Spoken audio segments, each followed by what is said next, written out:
Mga giliw kong tagapakinig, pakinggan natin ang kuwentong. Biyenang babae, naghanda ng lubid para pilitin akong pumirma sa 50 milyong pisong SEK para sa aking bayaw. Buong lakas ko siyang sinampal, idiniin ang kanyang ulo sa imburnal, at nagsabi ng isang pangungusap na nagpaluhod at nagmakaawa sa buong pamilya ng aking asawa. Palaging ibinubulong sa tenga ng mga kababaihan na kapag nag-asawa ka, kailangan mong matutong magsakripisyo, kailangang ituring ang pamilya ng iyong asawa bilang sarili mong dugo't laman. Ngunit nakalimutan nilang ituro sa amin kung ano ang gagawin kapag ang tinatawag na dugo't laman na iyon ay isa palang kawan ng mga linta na walang sawang sumisipsip sa bawat patak ng aming lakas, sa bawat sentimo ng pawis at dugong aming pinaghirapan.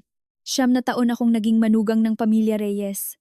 Ako, si Clara Santos, isang babaeng nagsimula sa wala, ay nagawang magtayo ng isang higanteng import-export company na RG Imports na kumikita ng daan-daang milyong piso bawat taon. Naniwala ako sa tangang pilosopiyang iyon noon. Palagi kong iniisip na basta't tapat ako, maasikaso sa lahat, ibili ang aking mga biyena ng pinakamarangyang mansyon sa Forbes Park sa Makati, bigyan ang aking bayaw ng trabahong may mataas na sweldo ngunit walang ginagawa, at patawarin ang aking mahina at sunod-sunurang asawa.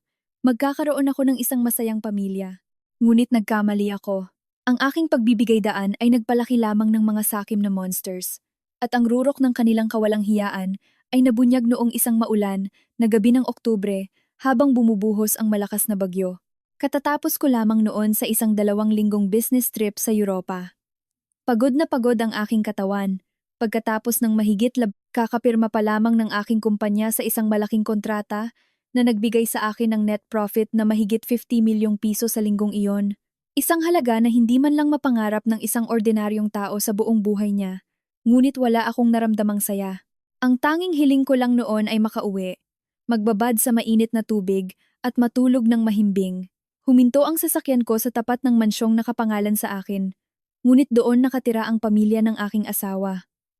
Si Alex, ang aking asawa, ay palaging nagdadahilan na kaunti lang sila sa pamilya, kaya dinala niya ang kanyang ina at bunsong kapatid para doon tumira.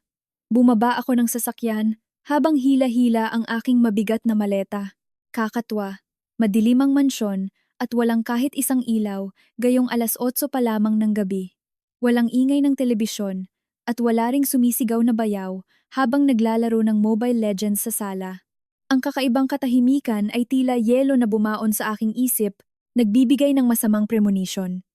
Sinusi ko ang pinto, itinulak ang mabigat na pintong gawa sa Nara, at binuksan ang switch ng kristal na chandelier. Ang marangyang dilaw na liwanag ay tumama sa sala, at ang eksenang tumambad sa akin ay nagpahinto sa tibok ng aking puso. Nanigas ang dugo sa aking mga ugat. Sa gitna mismo ng sala, sa tapat ng sofa na nagkakahalaga ng milyon-milyon, may isang makapal at magaspang na lubid na nakasabit sa bakal na silya ng chandelier. Ang buhol ng bitayan ay nakahanda na, malamig na umuugoy sa hangin.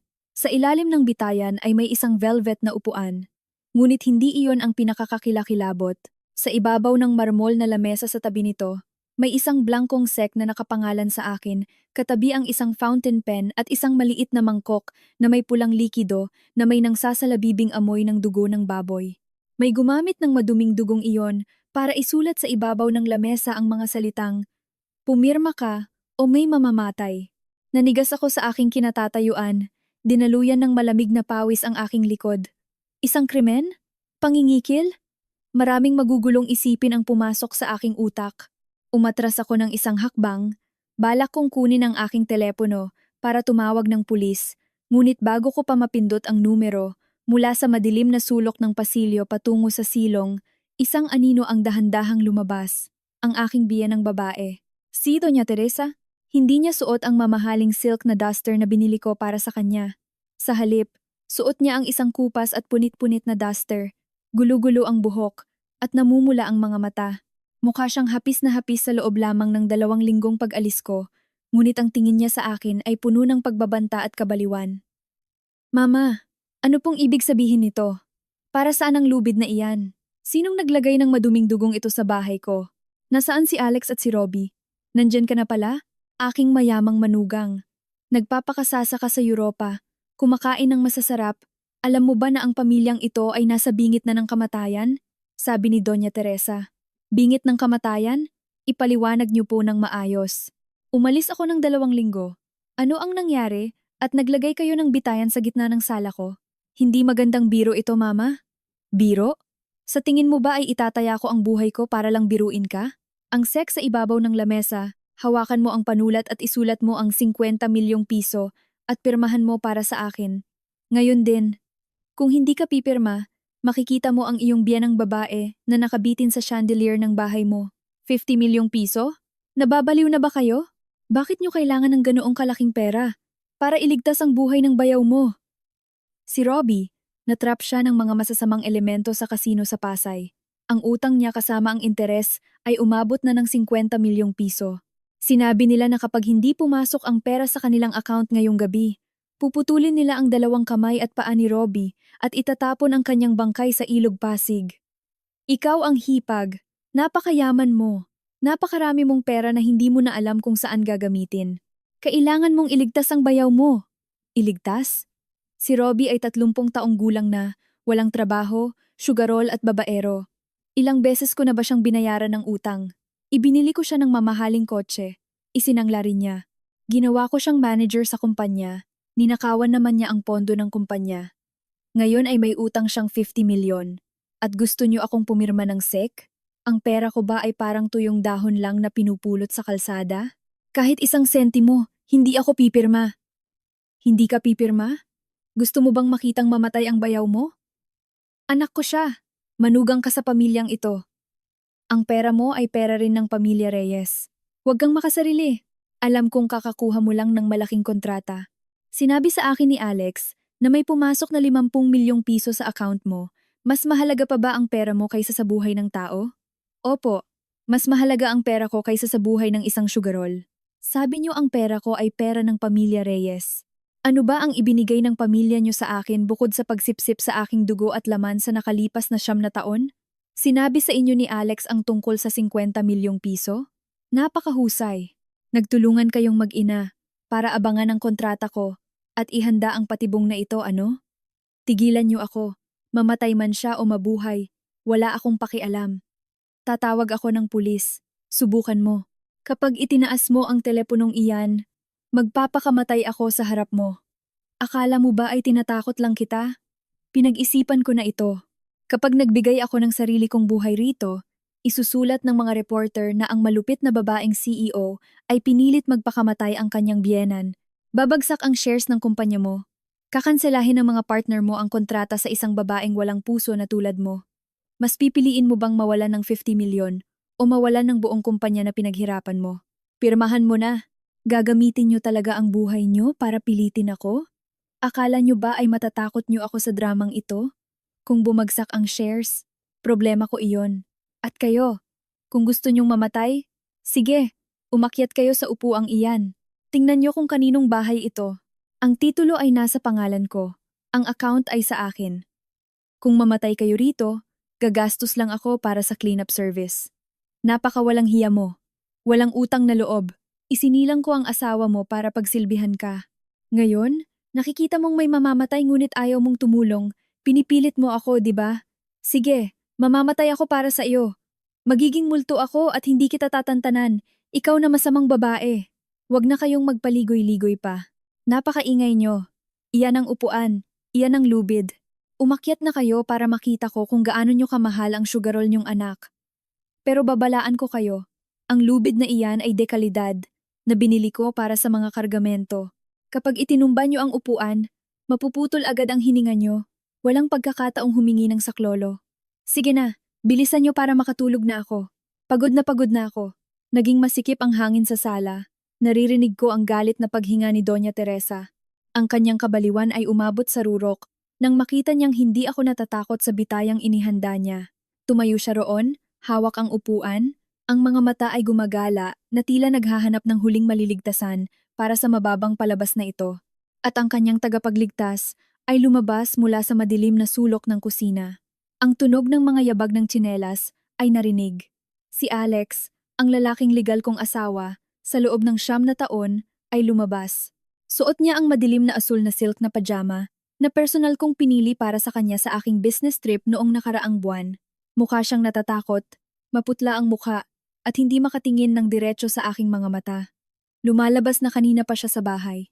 Nagtago siya sa madilim na sulok para panoorin ang sarili niyang ina na gumagamit ng lubid para takutin ang kanyang asawa. At pinili niyang manahimik para tingnan kung bibigay ako. At pipirmahan ang 50 milyong SEK. Ang paglitaw ni Alex ay hindi ako nagulat. Ngunit ito ang huling saksak na sumira sa aking pangarap na magkaroon ng isang masayang pamilya. Lumapit siya, nanginginig ang mga balikat habang tumitingin sa kanyang ina at pagkatapos ay sa akin. Sa halip na kunin ang lubid at itapon ito, sa halip na protektahan ang kanyang asawa na galing sa mahabang biyahe, gumawa si Alex ng isang kilos na nagpabaligtad sa aking sikmura. Lumapit siya sa harap ko, lumuhod sa mamahaling carpet na gawa sa kamay. Sinasamo ko sa iyo, Clara. Nanginginig ang boses ni Alex sa nakakaawang paraan. Iligtas mo si Robbie. Kapatid ko siya. Dugot laman siya ng aking ina. Napakarami mong pera. Ang 50 milyong piso sa iyo ay katumbas lang ng isang kontrata, ngunit sa pamilya ko, buhay ito ng tao. Kung hindi mo siya ililigtas, papatayin siya ng mga masasamang tao. At hindi rin mabubuhay si Mama. Nakikiusap ako sa iyo. Maging maawain ka. Ang mga salitang lumabas sa bibig ng lalaking tinawag kong asawa ay napakamura at napakabaho. 9 na taon ang nakalipas nang piliin kong pakasalan siya. Si Alex ay isang engineer na may pangarap at dignidad. Ngunit ang mabilis kong tagumpay ay naging dahilan upang maging tamad siya. Dahil mahal ko ang asawa ko at natatakot akong mawalan siya ng kumpiyansa, palagi ko siyang binibigyan ng pera. Ginawa ko siyang vice president ng kumpanya para magkaroon siya ng pangalan sa lipunan. Ibinili ko siya ng bahay, kotse, dinala ko ang buong pamilya niya mula sa probinsya patungo sa lungsod para alagaan. Inakala ko na ang aking sakripisyo at proteksyon ay magbibigay sa akin ng isang balikat na masasandalan. Ngunit hindi. Ang bulag kong proteksyon ay naging dahilan upang maging isang linta si Alex na nakakapit sa aking ari-arian, namumuhay ng duwag sa ilalim ng anino ng kanyang ina. Tiningnan ko ang nakatungong ulo ni Alex. Isang matinding pakiramdam ng dumi ang umapaw sa aking puso. Umatras ako para maiwasan ang kanyang nanginginig at malamig na kamay na humawak sa aking paa. Isang kontrata? Sinabi mo na ang 50 milyong piso ay isang kontrata lang? Tumawa ako ng mapait, na umalingaw-ngaw sa malaking sala. Alam mo ba kung ilang gabi akong hindi natulog? Ilang beses na nagkaroon ng ulcer ang sikmura ko sa mga hapagkainan, kasama ang mga kliyente para makuha ang kontratang iyan? Habang ikaw ay nasa bahay, nagpapakasarap gamit ang huwad na posisyon bilang vice president at ginagamit ang aking credit card. Nang hindi tinitingnan ang presyo, ako naman ay nakikipaglaban sa merkado. Ang pera ko ay dugo, pawis, at buhay ko. Hindi ito nahuhulog mula sa langit para lang gamitin niyo sa sugal. Iminulat ni Alex ang kanyang mukha na puno ng luha. Pero mag-asawa tayo. Ang ari-arian mo ay ari-arian ko rin. Pangako ko sa'yo, kapag nailigtas natin si Robbie ngayon, pipilitin ko siyang magtrabaho para bayaran ka. Isipin mo naman ang sumpa ng ating kasal. Sumpa ng kasal? Pinutol ko ang kanyang salita. Ang aking boses ay matigas at walang kompromiso. Ang sumpa ng kasal ba ay noong naglagay ang ina mo ng lubid para pilitin akong pumirma gamit ang dugo ng baboy habang ikaw ay nagtatago sa kusina para manood? Ang sumpa ng kasal ba ay noong itinuring ako ng pamilya mo bilang isang makinang nagpiprint ng pera? Itigil mo na ang mga huwad na pangaral na iyan, Alex. Hindi nyo kailangan ng asawa o manugang, ang kailangan nyo lang ay 50 milyong piso. Tumalikod ako, hindi ko na tiningnan ang kanilang gulat na mukha, at mabilis na umakyat sa itaas. Ang mansyong ito ay ako mismo ang pumili ng bawat bloke ng semento, bawat kagamitan sa loob. Ang mga tile ay imported mula sa Italia. Ang chandelier ay mula sa Czech, ang higaan ay gawa sa solidong walnut. Bawat sulok ay nagpapakita ng aking pagod at pag-aalaga. Ngunit sa sandaling ito, nararamdaman kong napakadumi ng hangin dito. Nadumihan ito ng kasakiman at kataksilan ng mga taong tinatawag kong pamilya. Pumasok ako sa kwarto, kinuha ko ang malaking maleta sa cabinet. Hindi ko kinuha ang mga mamahaling damit o bag na gawa ng mga sikat na brand. Ang mga bagay na iyon ay kaya kong bilhin ng paulit-ulit. Kalmado kong binuksan ang aking safe. Kinuha ko ang lahat ng mahahalagang dokumento, tulad ng titulo ng mansyon, lisensya ng kumpanya, kontrata ng mga shareholders, at iba pang mahahalagang ari-arian. Mabilis ang aking mga kamay, malamig at tiyak, walang kahit isang patak ng luha. Ang puso ko sa sandaling ito ay ganap ng naging yelo. Ang 9 na taon ng aking kabataan para sa isang nakakalasong kasal ay opisyal nang natapos sa sandaling lumuhod si Alex para humingi ng pera sa halip na protektahan ako. Habang hila-hila ko ang aking maleta pababa ng hagdan, nakatayo pa rin ang aking biyenan sa tabi ng upuan at si Alex naman ay nakaupo sa sahig. Nang makita nilang bitbit ko ang aking maleta, agad na nagbago ang ugali ni Doña Teresa mula sa pag-iyak patungo sa pagbabanta. Saan ka pupunta? Ang bahay na ito ay hindi isang palengke na pwede mong pasukan at labasan kung kailan mo gusto. Kung lalabas ka sa pintong iyan ngayong gabi, huwag mo nang ibabalik ang mukha mo sa pamilya Reyes. Huminto ako sa huling baitang ng hagdan, tumingin ng diretso sa kanyang mga mata. Nakalimutan niyo na ba? Ang mansyong ito ay nakapangalan kay Clara Santos. Ibig sabihin, sa akin. Ang titulo ay nasa loob ng aking maleta. Ang dapat umalis ay hindi ako, kundi kayo. Ngunit dahil malakas ang ulan ngayong gabi, hahayaan ko muna kayong manatili rito ng ilang araw. Samantalahin niyo na ang karangyaang ito habang may oras pa kayo, dahil hindi na magtatagal. Tumingin ako kay Alex, na nanginginig na tumitingin sa akin, na tila isa akong estranghero. Bukas, ang petisyon para sa annulment ng ating kasal ay ipadadala sa opisina. Alam mo na ang dapat mong gawin, pirmahan mo. Pagkatapos noon, hinila ko ang aking maleta at dumariretso sa pinto. Ang tunog ng kulog at kidlat ay sumira sa gabi sa Maynila. Ang ulan ay bumubuhos sa aking mukha. Malamig, ngunit ito ang nagpagising sa akin ng husto. Itinatapon ko ang aking maleta sa compartment ng aking Porsche Panamera, pinaandar ang makina, at mabilis na umalis sa gitna ng kadiliman. Ang wiper ay gumagana ng mabilis, inaalis ang bawat patak ng tubig sa salamin, tulad ng paraan ng pag-alis ko sa mga walang hiyang taong iyon sa aking buhay. Noong gabing iyon, nag-arkila ako ng isang presidential suite sa isang 5 bituing hotel sa Bonifacio Global City, BGC. Ang unang bagay na ginawa ko pagkapasok sa tahimik na silid ay buksan ang aking laptop. Sa ilalim ng malambot na liwanag, nagbukas ako ng isang blankong dokumento. Ang tunog ng keyboard ay umalingaw-ngaw sa gabi. Republika NG, Pilipinas. Petisyon para sa annulment ng kasal. Isinulat ko ng mabilis ang petisyon ngunit puno ito ng aking determinasyon. Malinaw kong inisa-isa na walang pagtatalo sa mga ari-arian. Dahil bago kami ikasal, palihim kong pinapirmahan kay Alex ang isang prenuptial agreement tungkol sa kanya-kanyang ari-arian. At wala pa kaming anak. Ang lahat ay napakaayos para sa isang pagtatapos. Ngunit ang pagpapawalang bisa ng kasal ay hindi sapat. Naglakas loob silang maghanda ng patibong na may halagang 50 milyong piso, gumamit ng dugo ng baboy para takutin ako, na nagpapatunay na sila ay nasa bingit na ng kapahamakan at hindi madaling bibitaw sa aking mga ari-arian. Ang kahinaan ni Alex at ang kasakiman ni Doña Teresa ay bahagi lamang ng malaking problema. Ano nga ba talaga ang lihim sa likod ng 50 milyong utang ni Robbie? Kailangan kong malaman ang bawat sulok ng sakit na ito bago ko ito tuluyang putulin. Kinuha ko ang aking telepono at tinawagan si Anton, ang aking pinagkakatiwalaang assistant at dating opisyal ng pulisya na kasama ko na sa maraming taon sa mundo ng negosyo. Ang tunay na laban ay magsisimula pa lamang. Kinaumagahan, huminto na ang ulan ngunit ang langit ng Maynila ay nananatiling kulay abo at malungkot. Nakaupo ako sa marangyang business lounge ng hotel, dahan-dahang umiinom ng isang tasa ng matapang na espresso. 8:00 ng umaga nang dumating si Anton. Ang aking assistant ay may suot na itim na Amerikana. May dalang makapal na folder sa ilalim ng kanyang braso. Si Anton ang taong pinagkakatiwalaan ko ng lubos, hindi lamang dahil sa kanyang kakayahan sa pamamahala, kundi dahil din sa kanyang malawak na koneksyon sa kapulisan at sa underworld.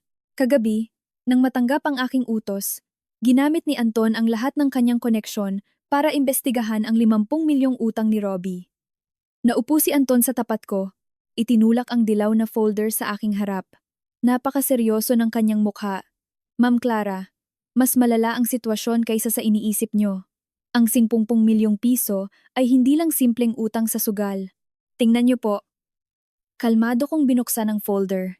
Sa loob ay may mga larawan, resibo ng utang, at kopya ng bank statements na nakuha sa pamamagitan ng mga espesyal na koneksyon. Habang binabasa ko, Lalong sumasakit ang aking ulo. Isang malamig na hangin ang dumaan sa aking likod, habang ang maruruming lihim ng pamilya ng aking asawa ay dahan-dahang nabubunyag sa liwanag.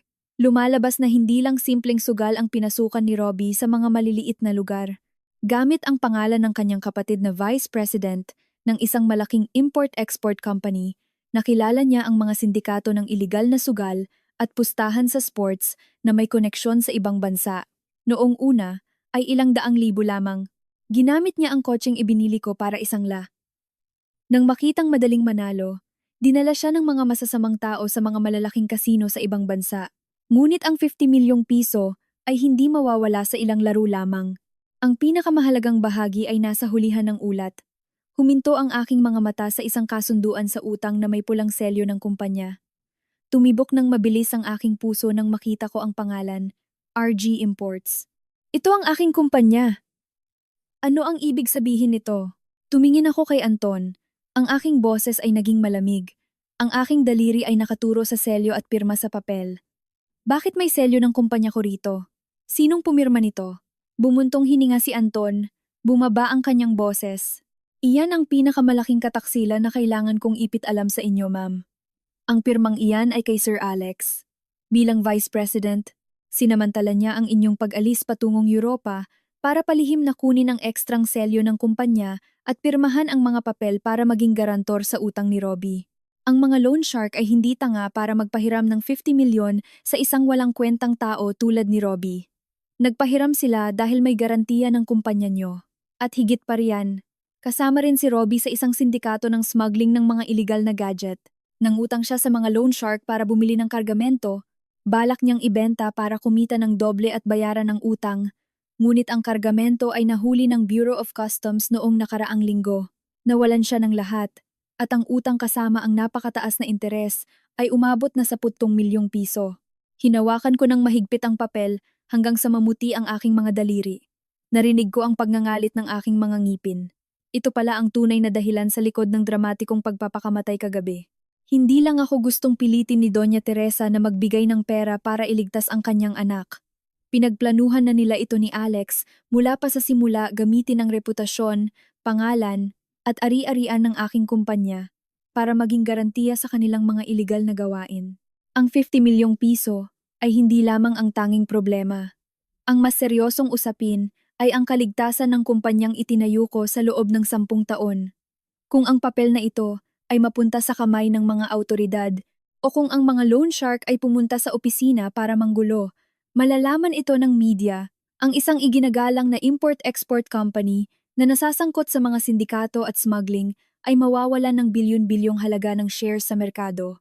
Ang mga dayuhang kliyente ay agad nakakansela ng kontrata, mapuputol ang supply chain, at ang aking imperyo ay guguho sa loob lamang ng isang gabi. Hindi lang sila mga linta. Sila ay mga ahas na lason na kumagat sa aking leeg. Anong grupo ang hawak ng mga papel na ito? Tanong ko. Pinilit kong maging kalmado ang aking boses bagaman may apoy ng galit na sumusunog sa aking dibdib. Ang grupo ni Hugo Sugat de Magueba, ma'am. Napakarahas ng grupong ito. May organisasyon at napakatindi kong kumilos. Nagbigay na sila ng huling babala sa pamilya ni Sir Alex kagabi. Kung walang pera, talagang puputulin nila ang mga kamay ni Robbie. Ang takot ng inyong biyenan kagabi ay tunay. Hindi iyon acting. Alam niya na kung hindi kayo maglalabas ng pera, mamamatay ang kanyang pamilya, kaya ginamit niya ang pagpapakamatay para pilitin kayo. Paliwanag ni Anton. Sumandal ako sa sofa. Ipinikit ko ang aking mga mata. Ang lahat ay napakalinaw na. Ang sakripisyo at proteksyon ng isang asawa at manugang ay naging kutsilyo na sumaksak sa akin pabalik. Inakala nilang dahil palagi kong nilulutas ang kanilang mga problema, kailangan ko lang pilitin ngayon at magiging maayos ang lahat. Ngunit nakalimutan nila ang isang bagay. Si Clara Santos ay hindi isang babaeng umiiyak lamang sa sulok ng kusina. Ako ay isang self-made female CEO. Isang pinuno na dumaan sa libu-libong patibong sa mundo ng negosyo para marating ang tuktok. Naglakas loob silang gamitin ang aking kumpanya bilang pain. Ipapakita ko sa kanila kung ano ang kapalit ng kataksilan. Iminulat ko ang aking mga mata. Ang tingin ko ay naging matalas tulad ng kutsilyo habang humaharap kay Anton. Ibinibigay ang aking mga matigas na utos. Anton, makinig kang mabuti. Ang ating plano ay magsisimula ngayon din. Una, makipag-ugnayan ka agad sa ating Chief Legal Counsel. Magpalabas ng isang internal memo na nagpapahayag na ang lahat ng transaksyon at garantiya na nilagdaan ni Vice President Alex habang ako ay wala, na walang nakasulat na pahintulot mula sa akin bilang president, ay walang bisa. Isang malubhang paglabag sa patakaran ng kumpanya at may palatandaan ng qualified theft. Pangalawa, palihim na ilipat ang lahat ng aking personal na pondo sa isang secured account sa isang internasyonal na bangko. I-freeze mo ang lahat ng supplementary credit cards na ginagamit ng kanilang pamilya.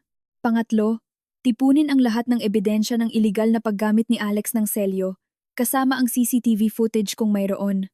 Kung kailangan, ako mismo ang magpapasok sa aking asawa sa kulungan dahil sa qualified theft at abuse of confidence. At para naman sa grupo ni Hugo Sugat. And, ngumiti ako, isang malamig na ngiti na nakakapanghilakbot. Hayaan natin silang gawin ang kanilang trabaho. Ang masama ay dapat parusahan ng masama rin. Sila ang nangutang, kaya kailangan nilang bayaran ito gamit ang sarili nilang dugo. Hindi ako maglalabas kahit isang piso. Tumango si Anton ng may determinasyon, ang kanyang mga mata ay puno ng paghanga. Masusunod po, boss. Sisimulan ko na po agad. Ngunit ma'am, sa tingin niyo po ba ay mananahimik ang pamilya nila? Dahil hindi sila nakakuha ng pera kagabi, tiyak na pupunta sila sa kumpanya ngayong umaga para manggulo at bigyan kayo ng pressure. Inangkat ko ang aking tasa at ininom ang huling patak ng espresso. Ang pait ay dumaan sa aking lalamunan, dala ang lakas ng aking pagpapasya. Inaantay ko silang dumating. Ang isang palabas ay kailangang may simula at rurok. Oras na para alisin ang maskara ng isang mabait na manugang para ipakita sa kanila ang unang hampas ng isang tunay na pinuno. Inayos ko ang folder, kinuha ang aking bag, lumabas ng hotel, at dumariretso sa headquarters ng kumpanya. Nagsisimula ng sumikat ang araw sa Maynila, ngunit ang tunay na bagyo ay malapit ng bumuhos sa pamilya Reyes. Ang aming Grade A office building ay nakatayo sa gitna ng BGC. Ang aking kumpanya ay sumasakop sa 3 pinakamataas na palapag, kung saan makikita ang buong lungsod. Nang pumasok ako sa lobby, ang lahat ng mata ng mga empleyado ay nakatitig sa akin bilang president. Ang aking profesional, kagalang-galang, at malamig na ugali ang dahilan kung bakit ako nirerespeto ng lahat. Mabilis akong dumaan sa mga lamesa, tumango sa mga department heads, at pumasok sa aking opisina. Ang makapal na pinto ay sumara, inihihiwalay ako sa labas. Pagkaraan ng 15 minuto, habang nakaupo ako sa aking lamesa, umiinom ng mainit na tsaa at pumipirma sa mga utos na ibinigay ni Anton. Narinig ko ang ingay mula sa labas ng pasilyo. Kahit soundproof ang pinto, naririnig ko pa rin ang matinis na boses ng aking biyanan na sumisigaw sa receptionist. Pinindot ko ang intercom sa aking lamesa at sinabihan ang security na papasukin sila. Bumukas ang pinto, pumasok si Doña Teresa na kasunod si Alex. Laban sa kanyang nakakaawang hitsura kagabi, ngayong umaga ay suot niya ang isang eleganteng pulang Filipiniana dress, may suot na kuwintas na perlas. Mukha siyang mayabang na parang isang reyna na nag-i-inspeksyon. Si Alex naman ay sumusunod sa likod, nanginginig ang noo sa pawis, may dalang bag, at mukhang hapis na hapis. Hindi man lang kumatok si Doña Teresa. Ibinalibag niya ang kanyang mamahaling bag na binili ko para sa kanyang kaarawan noong nakaraang taon sa aking lamesa. Ang matinding pag-uusap ng 2 babae na kumakatawan sa 2 magkaibang pananaw ay nagsimula. Aking manugang, anong uri ng laro ito? Pinatay mo ang telepono mo. Umalis ka ng bahay kagabi. Balak mo bang takbuhan ang responsibilidad mo? Akala mo ba dahil president ka rito ay napakalaki mo na? Ako ang biyenan mo, balak mo bang patayin ang buong pamilyang ito ha? Mama, magsalita kayo ng maayos. Kumpanya ko ito. Hindi ito palengke para sumigaw kayo rito. Hindi ko tinatakbuhan ang aking responsibilidad. Pumunta ako rito para magtrabaho. At ang responsibilidad ko ay protektahan ang kumpanyang ito. Hindi ang maglinis ng dumi na iniwan ng anak nyo. Tinatawag mo bang dumi ang anak ko? Sasabihin ko sa iyo. Si Robbie ay hawak na nila ngayon. Tinawagan nila kami at binantaang puputulin ang kanyang mga kamay. Mabilis mong ilipat ang 50 milyong piso sa account ko. Kailangan kong iligtas ang anak ko. Sinabi ni Alex na may pera ka. Huwag mo nang itago. Bilisan mo. Kung hindi ay tatawag ako ng mga reporter para sirain ang kumpanyang ito at ang pangalan mo bilang isang malupit na babae. Sige po, tawagan niyo ang mga reporter. Hihilingin ko sa kanila na kunin ang video kung paano niyo ako pinilit na pumirma ng SEC gamit ang dugo ng baboy kagabi at kasabay nito, ipakikita ko rin ang ebidensya na ang anak niyo na si Alex ay nagnakaw ng selyo ng kumpanya para maging garantiya sa utang sa sugal. Sa tingin niyo ba ay kakampihan kayo ng mga reporter? Hindi. Isusulat nila ang tungkol sa isang pamilya ng mga manloloko, smuggler, at kasabwat ng mga sindikato. Napakasinungaling mo! Paano naging pagnanakaw ang paggamit ng selyo? Si Alex ay vice president, asawa mo siya, normal lang na kinakatawan niya ang kumpanya. Ang pera mo ay pera rin nilang mag-asawa. May karapatan siya. Ang posisyon ni Alex bilang vice president ay ibinigay ko lang para hindi siya hamakin ng mga tao na nabubuhay sa ilalim ng saya ng kanyang asawa. Ngunit mukhang ang aking kabaitan ay nagbigay sa inyo ng maling pangarap. Tingnan niyo ang lamesa. Itinulak ko ang ilang papel kay Doña Teresa. Sa ibabaw ay may mga itim na credit card at platinum card na ginupit sa gitna. Ano ito? Anong ginagawa mo? Kaninong umaga ay hindi ko magamit ang card ko sa supermarket, lumalabas na ginagawa mo ito. Mula sa sandaling ito, ang lahat ng supplementary credit cards sa ilalim ng pangalan nyo, ni Alex at ni Robbie ay permanenteng naka-freeze na. 10 taon na kayong nabubuhay sa akin. Sapat na iyon. Ang pamimili nyo ng mamahaling gamit, ang sugal ni Robbie, ang paglilibre ni Alex sa kanyang mga kaibigan, lahat ng iyan ay tapos na. Pangalawa, ang papel na hawak nyo ay ang abiso ng pagbawi ng mga ari-arian. Ang Mercedes na ginagamit nyo sa palengke, ang BMW na isinangla ni Robbie, at ang Range Rover ni Alex, lahat ng iyan ay nasa ilalim ng pangalan ng kumpanya. Ngayong tanghali, kukunin ng kumpanya ang lahat ng sasakyang iyan. Wala kang karapatan. Nababaliw ka na, Clara. Sasabihin ko sa'yo, paano mabubuhay ang pamilya Reyes kung kukunin mo ang sasakyan at credit card namin? Balak mo ba kaming patayin? Ang pamilya Reyes ay palaging nagsasabi na sila ay marangal. May mga kamay at paa naman kayo. Bakit hindi kayo magtrabaho para mabuhay? Sa nakalipas na 9 na taon, ako ang nagpapakain sa inyong lahat. Kung hindi kayo nahihiya, oras na para turuan ko kayo tungkol sa dignidad. At iyan, itinuro ko ang huling papel. Iyan ang desisyon ng pagtanggal kay Alejandro Reyes sa kanyang posisyon bilang Vice President na may bisa ngayon din. Ang dahilan, abuse of confidence, iligal na paggamit ng selyo ng kumpanya na nagdulot ng malubhang pinsala. Si Alex ay natanggal na sa trabaho. Maya-maya pa ay kukunin ng security ang kanyang mga gamit at itatapon sa labas. Ang mukha ni Doña Teresa ay naging kulay ube sa galit. Kinuha niya ang mga papel, pinunit ang mga ito, at ibinalibag sa akin. Hayop ka! Ahas ka! Isinilang ko ang anak ko na gwapo at mabait para lang gamitin mo na parang basahan at pagkatapos ay itapon. Tinanggal mo siya sa trabaho.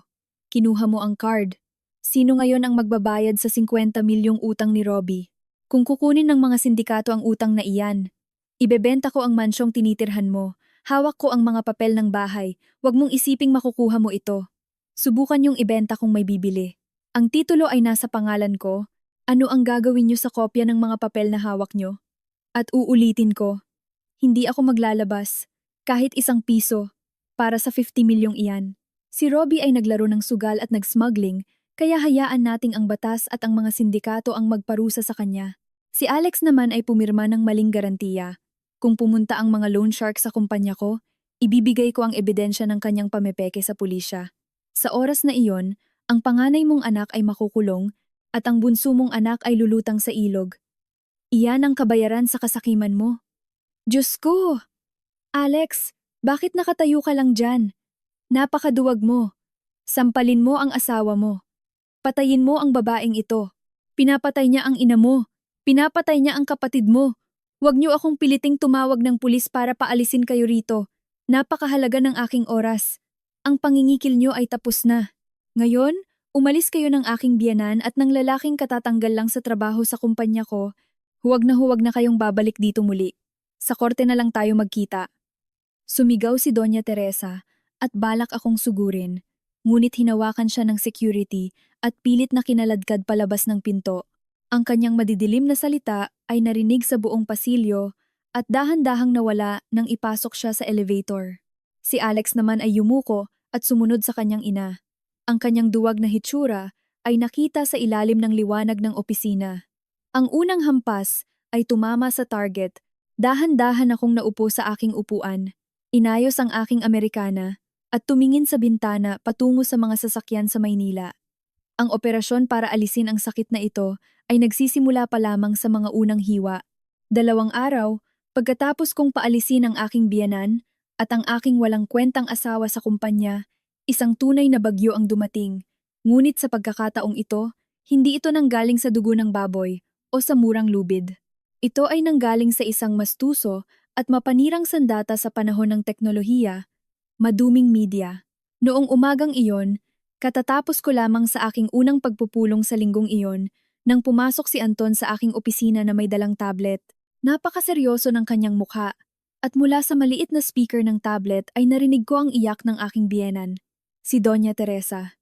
Sa video, hindi na siya suot ang eleganteng pulang Filipiniana dress. Sa halip, suot niya ang isang kupas at lumang duster, gulo-gulo ang buhok, at ang kanyang mukha ay nilagyan ng kolorete para magmukhang maputla at hapis.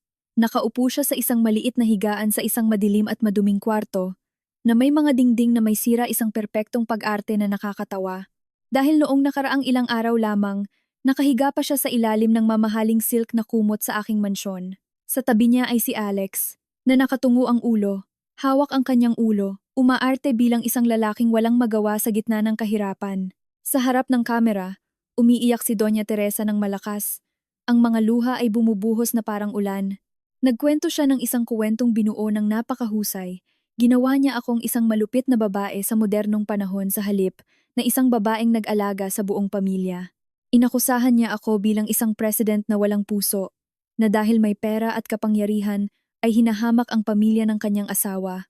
Gumawa siya ng kwento na niloko ko at kinuha ang mga ari-arian ng aking asawa, gumawa ng mga maling ebidensya para paalisin ang asawa ko sa kumpanya ng walang kahit ano. Ang rurok ng palabas ay nang saktan niya ang kanyang sariling dibdib at sumigaw na. Inutusan niya ang security na saktan kami. Itinapon ng isang matandang biyenan na 60 taong gulang sa labas ng kalsada sa gitna ng ulan at hinayaang ang kanyang bayaw ay threatened ng mga masasamang tao dahil lamang sa isang pagkatalo sa negosyo. Ginamit niya ang mga salitang tumama sa damdamin ng mga netizens. Ang huling bahagi ng video ay ang pinakamalubhang saksak. Hinihiling ko sa mga netizens na iligtas ang pamilya ko, ang aking manugang, ang president ng RG Imports. Napakayaman niya ngunit wala siyang puso. Gusto niyang patayin ang buong pamilya ko para malaya siyang makasama ang kanyang kalaguyo gamit ang daan-daang milyong ari-arian. Para saan ang maraming pera kung ang dignidad at paggalang sa magulang ay itinapon na sa aso? Ang video ay inilagay sa isang sikat na Facebook page na may milyon-milyong followers na mahilig sa mga kontrobersya tungkol sa mga negosyante. Sa loob lamang ng ilang oras, kumalat ito na parang isang nakamamatay na virus. Ang shares ay umabot sa 10,000. Ang mga netizens, na hindi kailanman nag-abalang alamin ang katotohanan sa likod, ay agad na naging mga hukom ng moralidad. Libu-libong komento ng galit at sumpa ang ibinuhos sa akin at sa aking kumpanya. Tinawag nila akong masamang babae, mayaman ngunit kuripot, walang galang sa magulang, at makakatanggap ng karma. Marami pa nga ang nag-udyok na i-boycott ang mga produkto at serbisyo ng RG Imports at hinanap ang aking personal na impormasyon at address ng bahay para magbanta. Ang pressure ng publiko ay agad na nagdulot ng malaking epekto sa merkado. Noong hapon ding iyon, ang shares ng aking kumpanya sa stock market ay nagsimulang bumaba ng mabilis, kulay pula ang lahat ng direksyon. At mas malala pa, ang telepono sa aking lamesa ay walang tigil sa pagtunog. Ang aking mga matagal ng kliyente ay nagsimulang matakot. Si Mr. Smith, ang kinatawan ng isang malaking dayuhang kumpanya, nakapipirma pa lamang ng 50 milyong kontrata sa akin, ay nagpadala ng isang sulat na nagpapahayag ng matinding pag-aalala tungkol sa moralidad at imahe ng pinuno ng RG Imports at hinihiling na magbigay ako ng paliwanag agad kung hindi ay kakanselahin nila ang kontrata. Nagpatawag ng emergency meeting ang board of directors. Ang mga shareholders na dati ay palaging nakangiti at sumasamba sa akin dahil sa malaking dibidendo ay nagsimula ng magbago ng ugali. Tiningnan nila ako ng may pagdududa, takot, at paninisi. May ilang direktang nagsabi na dapat muna akong magbitiw sa aking posisyon para palamigin ang publiko o mas mabuti pang maglabas na lang ng 50 milyong piso para patahimikin ang pamilya ng aking asawa bilang bahagi ng gastos sa crisis management. Pagkabalik ko sa aking opisina, pagkatapos ng mahabang pagpupulong, napaupo ako sa aking upuan, tumingin sa bintana patungo sa trapiko sa labas. Isang matinding pait ang umapaw sa aking lalamunan. 10 taon ko nang isinasakripisyo ang aking kabataan.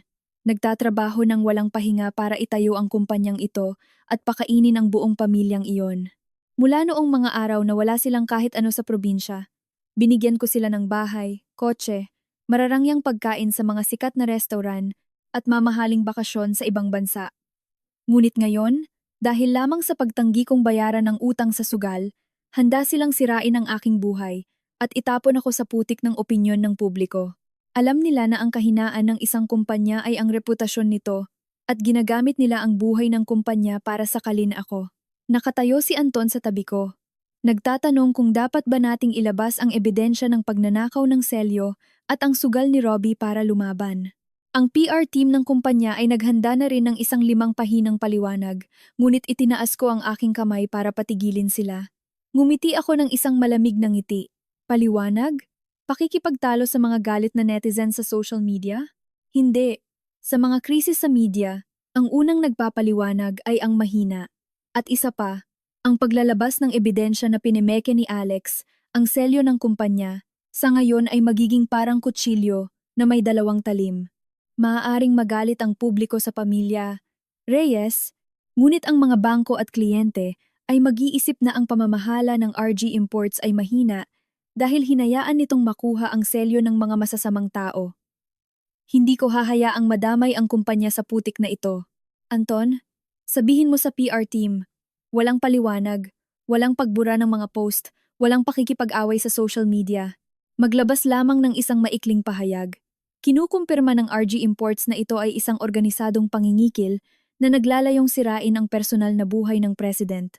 Kasalukuyan kaming nakikipagtulungan sa mga autoridad at sasagutin namin ito sa pamamagitan ng desisyon ng batas. Nalaglag ang panga ni Anton sa gulat, ngunit agad din niyang naunawaan ang aking plano. Kapag ang isang lobo ay nananahimik, hindi dahil sa natatakot ito, kundi dahil kinakalkula nito ang tamang anggulo para kagatin ang leeg ng kanyang biktima. Ang aking biyenan at ang aking mahinang asawa ay nag-aakalang hawak nila ang sitwasyon gamit ang lakas ng publiko. Inakala nilang ang pressure ng media ay magpapatakot sa isang negosyante at mapipilitan itong magdala ng 50 milyong piso sa kanilang harap. Napakanaiba nila.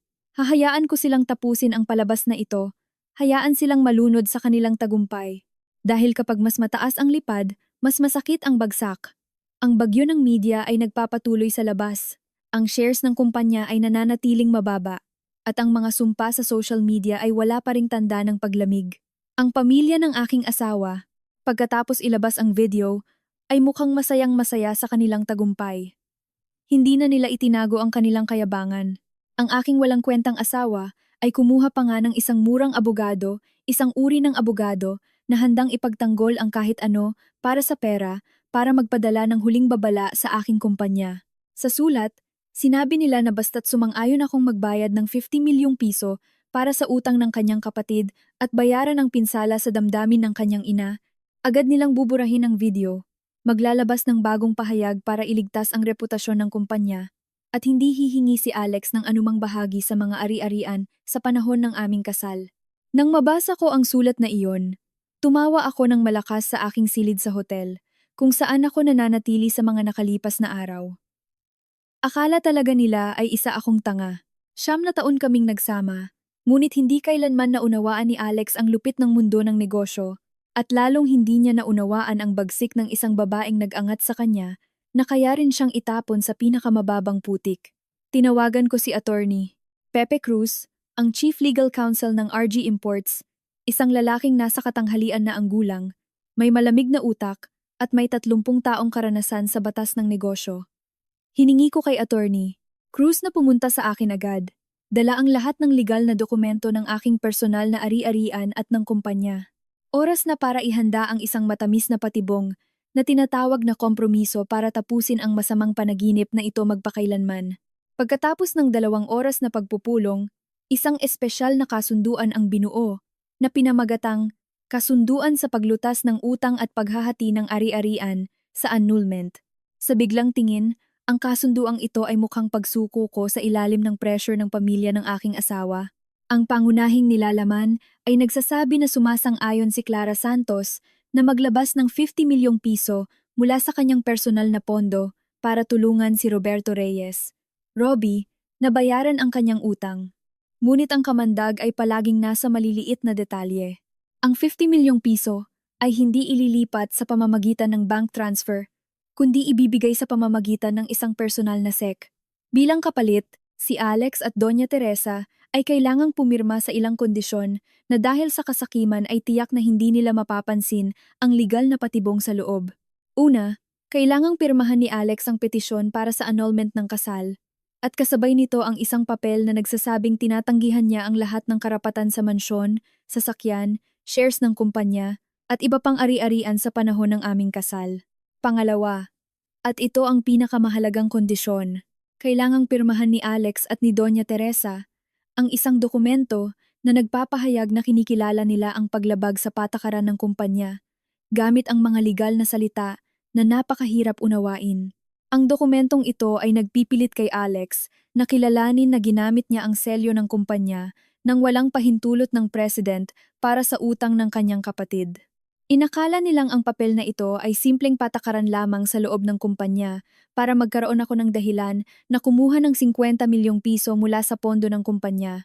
Ngunit hindi nila alam na ito ang kanilang hatol ng kamatayan, ang matibay na ebidensya ng qualified theft na inihanda ko para ipasok si Alex sa kulungan kung kailangan. At panghuli, ang 50 milyong SEC. Ang SEC na ito ay tunay, ang pirma ko ay tunay, ngunit ito ay inisyu mula sa isang espesyal na account na dinala ko na sa Anti-Money Laundering Council, AMLC, at sa Fraud Division ng bangko noon pa. Iniulat ko na ang transaksyong ito ay may kahina-hinalang koneksyon sa money laundering at extortion. Ayon sa batas, kapag may nagdala ng SEC na nagkakahalaga ng 50 milyong piso sa bangko para kunin ang cash o ilipat sa isang hindi malinaw na account tulad ng account ng mga loan shark, ang sistem ng bangko ay automatikong magpapatigil sa transaksyon at tatawag ng pulis para imbestigahan ang pinagmulan ng pera. Ang 50 milyong SEC sa kanilang kamay ay isang piraso lamang ng papel na may dalang bomba. Ibinigay ko ang lahat ng dokumento at ang SEC kay Attorney Cruz at sinabihan ko siyang humarap sa kanila sa isang neutral na opisina ng abogado. Hindi ako humarap. Ayaw kong makita ang kanilang mayabang na mukha at ayaw kong maapektuhan ng aking emosyon ang aking plano. Noong hapong iyon, habang nakaupo ako sa aking opisina, tinawagan ako ni Attorney Cruz. Ang kanyang boses ay may kaunting tawa. Tapos na, boss. Pirmado nilang lahat ng walang naiwang sulat. Nang ipakita ko ang 50 milyong SEC, ang mga mata ng biyenan niyo ay kuminang na parang nakakita ng ginto.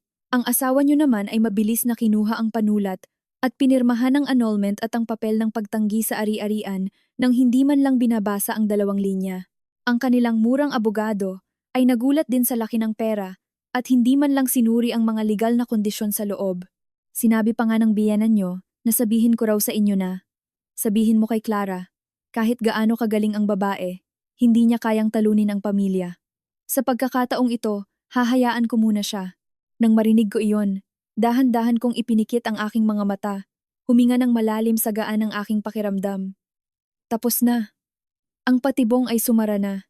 Dahil sa kanilang walang katapusang kasakiman at kamangmangan, sila mismo ang nagtanggal ng kanilang mga huling legal na karapatan, sila mismo ang naglagay ng lubid sa leeg ng aking mahinang asawa at masayang kumuha ng isang walang kwentang SEC para harapin ang mga mararahas na loan shark. Inakala nilang sila ang nanalo. Inakala nilang ang mga luha sa social media ay nagpabagsak sa akin.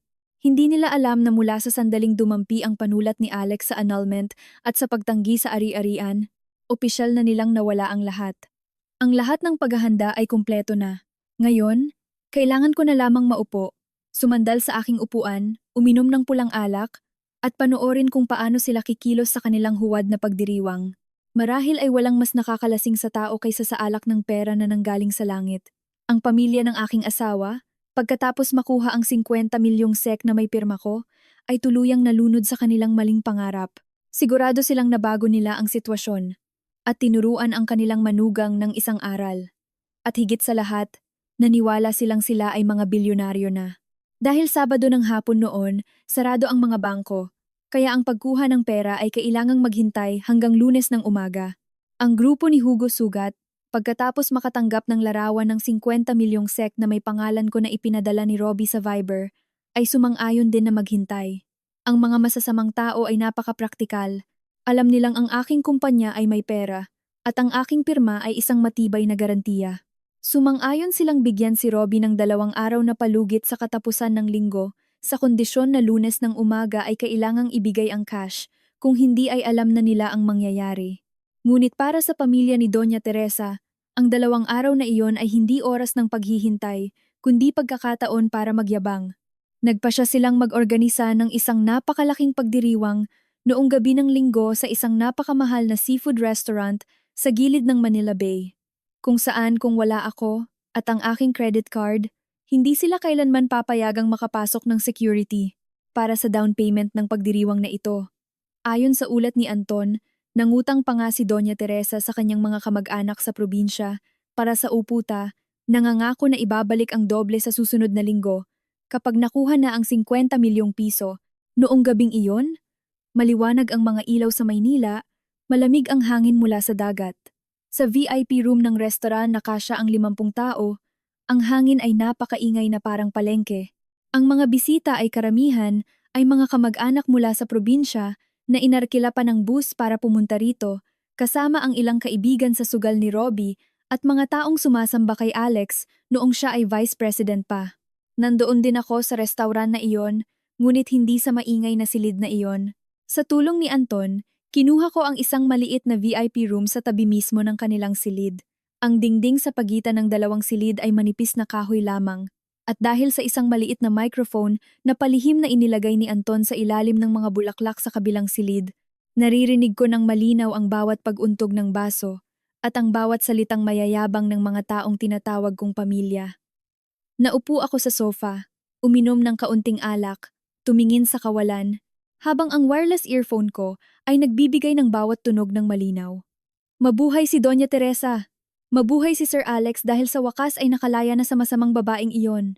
Magsisimula na si Sir Alex ng bagong buhay. Sigaw ng isang lalaking lasing. Narinig ko ang matinis na boses ni Doña Teresa, puno ng kayabangan. Sinasabi ko sa inyo, kahit gaano kagaling ang babae, maging president man siya, ay natatakot pa rin sa opinyon ng publiko. Akala niya ay kaya niyang hamakin ang pamilya Reyes gamit ang kaunting pera niya? Walang ganoon. Gumawa lang ako ng ilang patak ng luha sa Facebook, isang maikling video, at natakot na siya at ibinigay agad ang 50 milyong ito. Nakita niyo ba kung gaano ako kagaling? Narinig ang palakpakan at hiyawan, at sumingit ang boses ni Robbie na puno ng kayabangan. Si Mama ang pinakamagaling! Pagkatapos kong bayaran ang utang ko sa mga boss, may matitira pa akong 10 milyon na ibibigay sa akin ni Mama para magsimula ng bagong buhay. Magbubukas ako ng sarili kong pasugalan para mas masaya. Ang kuripot na babaeng iyon ay huwag nang pumasok sa pinto ng pamilyang ito. At pagkatapos ay si Alex, ang aking dating asawa na kapipirma pa lamang sa pagtanggi sa lahat ng ari-arian at sa papel ng pag-amin sa qualified theft, ay lasing na rin sa kanyang huwad na tagumpay. Tinapik niya ang lamesa. Nagsasalita ng paos. Tama kayo! Ang asawa ko, kung kumita man siya ng pera, ay para din sa pamilyang ito. Akala niyo ba ang 50 milyon ay malaki? Ang kumpanya niya ay alam ko ang lahat ng sulok. Pagkatapos kong pirmahan ang annulment, hawak ko ang 50 milyong ito, magtatayo ako ng sarili kong kumpanya at sisirain ko ang RG Imports para makita ng lahat. Kung wala ako, ano ba ang kaya niyang gawin? Nang marinig ko iyon, hinawakan ko ng napakahigpit ang baso ng alak, natatakot akong mabasag ito sa aking kamay, at masugatan ako. Napakababa. Napakawalang hiya ng mga taong ito. Ginamit nila ang aking dugo, pawis, at luha para palakihin ang kanilang mga madidilim na pangarap. Kinain nila ang aking laman, at pagkatapos ay gusto pa nilang idura ang dumi sa pinggang kinainan nila. Walang kahit isang salita ng pagpapakumbaba, walang pagsisisi sa kataksilan. Sa kanilang mata, ako ay isang lalagyan lamang ng pera na walang katapusan, isang kaaway na kailangang ubusin at sirain. Ang mga mamahaling pagkain ay patuloy na inilalagay sa lamesa. King crab, lobsters, at mamahaling alak mula sa ibang bansa. Habang mas masaya sila, mas matindi ang aking paghamak sa kanila. Tumingin ako sa aking oras, 9:00 na ng gabi, at patuloy pa rin silang nagpaplano para sa kanilang marangyang buhay gamit ang 50 milyong SEK na nasa bag ni Doña Teresa. Hindi nila alam na sa likod ng katahimikan ng katapusan ng linggo, ang patibong ay dahan-dahang sumasara. At hindi rin nila alam na ang balita tungkol sa pagdiriwang ni Doña Teresa gamit ang 50 milyong SEK ay palihim na ipinadala ni Anton sa mga tauhan ni Hugo sugat noong hapon pa lamang. Para sa mga loan shark, ang makitang ang may utang ay may hawak na napakaraming pera ngunit ginagamit ito sa pagdiriwang, sa halip na ihanda ang pambayad ay isang matinding insulto na hindi mapapatawad. Ang pagbabago sa kanilang plano ay ang pinakamagandang parusa. Ang tawa at ingay sa kabilang silid ay biglang naputol ng isang malakas na tunog ng pagsipa sa pinto. Ang pintong gawa sa kahoy ay nasira. Ang tunog ng mga baso ay huminto. Ang masayang hangin ay napalitan ng mga sigaw ng takot ng mga babae at ang tunog ng mga upuang natumba. Dahan-dahan kong ibinaba ang aking baso, inayos ang aking damit. Oras na. Ang kanilang huwad na pagdiriwang ay tapos na. Nagbibigay daan sa kadiliman ng katotohanan at sa kabayaran ng kanilang matinding kasakiman. Ang pagsipa sa pinto ay nagpayanig sa dingding, nagpatahimik sa lahat ng ingay sa kabilang silid. Mula sa aking silid, naiisip ko ng malinaw ang eksenang nangyayari sa pamamagitan ng aking earphone. Isang malamig na hangin ng kamatayan ang pumalibot sa kanila. Ang amoy ng mamahaling pagkain ay napalitan ng amoy ng malamig na pawis at matinding takot. Ang grupo ni Hugo Sugat ay hindi mga simpleng naniningil ng utang sa palengke. Sila ay mga kilalang kriminal, nabubuhay sa dahas at sa proteksyon ng mga pasugalan.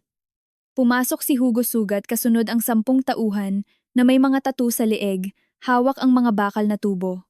Ang kanilang pagdating ay tila isang kawan ng mga gutom na lobo na pumasok sa koral ng mga tupa. Putris, ang buong pamilya nyo ay nagdiriwang pala rito, ha?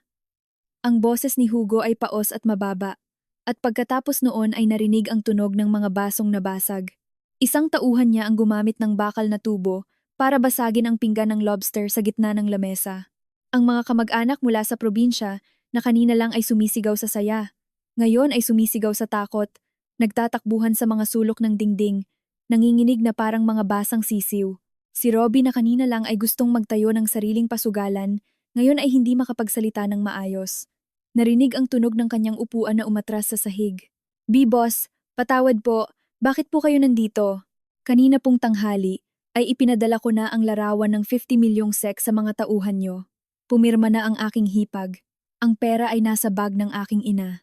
Lunes ng umaga pagkabukas ng bangko ay kukunin ko agad ang pera para ibayad sa inyo. Bigyan niyo po kami ng 2 araw. Pakiusap ni Robbie. Ang kanyang boses ay nanginginig sa takot. 2 araw? Akala mo ba ay 3 taong gulang ako para linlangin nyo? Sigaw ni Hugo. May hawak kayong 50 milyon ngunit hindi nyo inisip na iligtas ang buhay nyo? Sa halip ay pumunta kayo rito para mag-arkila ng VIP room at kumain ng lobster? Hinahamak nyo ba ako? Nasaan ang SEK? Ilabas mo para makita ko! Narinig ang tunog ng papel. Si Doña Teresa, na nanginginig ang mga kamay, ay mabilis na hinalughog ang kanyang bag, inilabas ang SEK na nakabalot sa plastik. Sinubukan niyang maging kalmado ang kanyang boses para iligtas ang kanyang dignidad. Ito po, tingnan nyo, ang tunay na pirma ng aking manugang, ang president ng RG Imports. Takot na takot siya sa pamilyang ito, kaya kailangan niyang magbayad para humingi ng tawad. Hawakan nyo ang SEK na ito, at Lunes ng umaga ay pumunta kayo sa bangko para kunin ang pera. Isang katahimikan ang nagpatuloy ng ilang segundo. Malamang ay sinusuri ni Hugo ang SEK. Nakaupo ako sa kabilang silid. Ngumingiti. Ang mga kriminal na humahawak sa malalaking pera ay palaging may mga koneksyon sa loob ng bangko para suriin ang transaksyon kahit sa gabi. Hindi na kailangang maghintay ng Lunes. At tama nga ang aking kalkulasyon. Inilabas ni Hugo ang kanyang telepono para tawagan ang kanyang koneksyon sa bangko. Hello? Ipinadala ko na ang numero ng account at impormasyon sa Viber. Suriin mo agad kung may sapat na 50 milyong piso ang account na ito. At kung may utos ba ng freeze o anumang problema ang SEK na ito, bilisan mo. Naging napakataahimik ng silid. Naririnig ko ang mabilis na paghinga ng aking biyenan at ni Alex. Nagdarasal sila na ang SEK ay maging kanilang kaligtasan, ngunit pagkaraan ng 5 minuto, tumunog ang telepono ni Hugo na tila tunog ng kamatayan. Ano? Ulitin mo nga! Sumigaw si Hugo. Ang account ay nasa blacklist dahil sa kahina-hinalang money laundering at extortion at ang SEC ay automatikong naka-freeze mula pa noong hapon. Kung sino man ang magdala nito sa bangko ay hihulihin agad ng pulis. Ang sumpa ni Hugo ay narinig ng napakalakas. Bodge! Isang malakas na sampal ang narinig. Kasunod ang masakit na sigaw ni Robbie. Binigyan siya ni Hugo ng isang malakas na hampas sa mukha. Putris kayong mag-anak! Naglakas loob kayong gumamit ng walang kwentang papel para linlangin ako? Matandang babae, niloko ka ng manugang mo. Ginawa niyang naka-freeze ang account. Kung dadalhin ko ito sa bangko, ako ba ang makukulong para sa inyo? Tauhan! Baliin niyo ang dalawang binti ni Robbie. Ang gulo, ang sigaw, at ang iyak ay sumabog. Sumigaw si Doña Teresa ng napakasakit. Hindi! Huwag niyong saktan ang anak ko! Baka may pagkakamali lang. Napakarami niyang pera, hindi niya ako lolokohin.